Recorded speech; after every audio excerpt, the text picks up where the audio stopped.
Welcome. It's great to have you with us. It was here during our program yesterday when that mob broke through security and stormed the Capitol building. We'll talk to Newsmax correspondent Emerald Robinson, who was there and who actually had a breakdown during our show yesterday when it first started.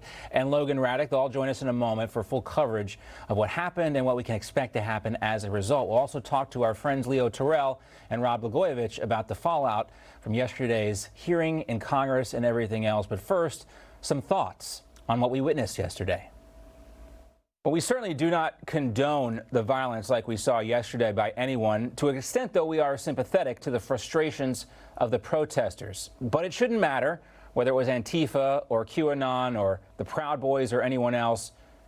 What matters is that it happened and that we are all responsible.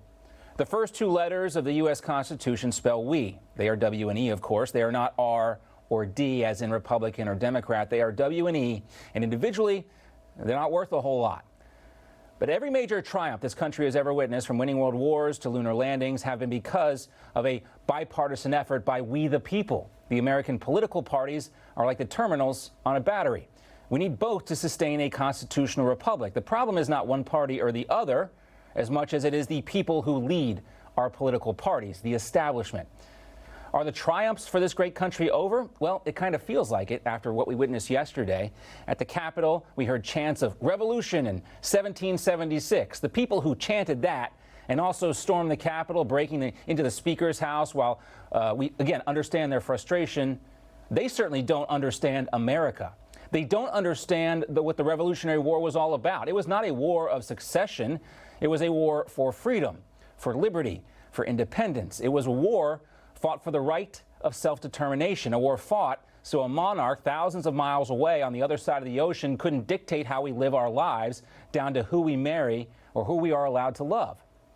Also, anyone who is waving Robert E. Lee's Confederate flag in the halls of Congress obviously needs a history lesson too. The Civil War was a war of succession. The election issue of 1861 was basically, is the country worth fighting for? Democrat George McClellan wanted to let the South secede, and Republican Abraham Lincoln won because he wanted to fight. And he fought to keep the Union together. The people who stormed the Capitol were trying to tear it apart. Lincoln damn near broke the Constitution trying to keep the country together, but the ends justified the means. The Union held, and Lincoln, of course, ultimately paid for his political convictions with his life. Sic semper tyrannis, death to tyrants. That's what John Wilkes Booth shouted after he shot Lincoln. Now, that young woman, that Air Force veteran named Ashley Babbitt, she also paid for her political convictions with her life. Only she has nothing to really show for it. Nothing has fundamentally changed about our government for the better as a result of what happened yesterday. We're not better for it. That's partly because far too often in our culture, whether it's the media or politicians, we jump past the why part and skip ahead to the who part, as in who's to blame. The compulsion is to blame our adversaries, our elected officials, when we really should be blaming ourselves. And maybe not blaming ourselves. A better way of saying that is we need to do a better job of holding ourselves accountable. Personal responsibility. That is the only way we really win the future. Now, that said, there is plenty of blame to go around.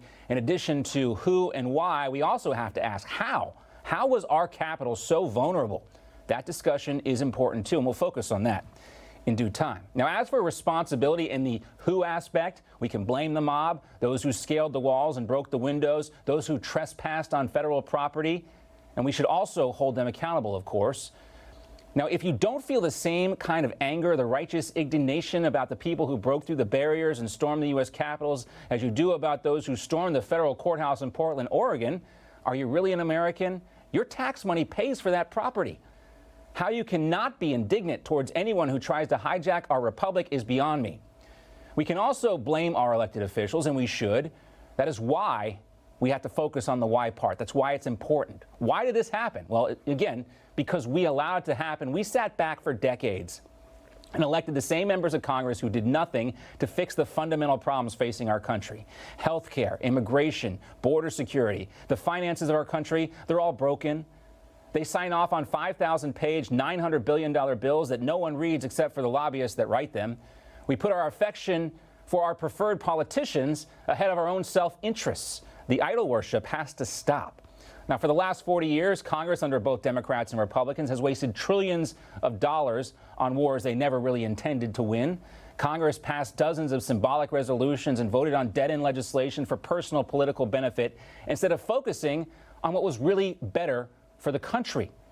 We have all watched Congress waste tens of millions of dollars on investigations and impeachment proceedings. That changed nothing. But again, we can't just blame Washington because we've allowed ourselves to be distracted by their symbolism and their petty fights and their schoolyard drama. We should have been more focused on our state and local officials, specifically those who control our election process. It was their sacred duty to avoid even the appearance of impropriety, and they failed. They failed in Arizona. They failed in Pennsylvania. They failed in Georgia twice. The result, tens of millions of Americans still feel disenfranchised. And for everything that happened yesterday, Trump supporters again have nothing to show for it. Joe Biden's going to be the president on January 20th. Nancy Pelosi is going to be the Speaker of the House. Chuck Schumer is going to be the Senate Majority Leader. And Vice President Kamala Harris will be the tiebreaker in the Senate. Those are the facts as the dust settles today. The voters who still feel disenfranchised are not going to get that investigation into all those voting irregularities we heard about. That was still possible until yesterday's proceedings were disrupted by that lawless mob. Senators like Kelly Loeffler backed off their promises to contest the election after the violence and try and force that debate. Now, sadly, all that time and energy, all that civil disobedience of the people who did show up peacefully to air their grievances with the federal government, that was all wasted. And we can probably expect the same elected officials to use yesterday's violence now to infringe on our First Amendment rights. But it's not too late to fight back.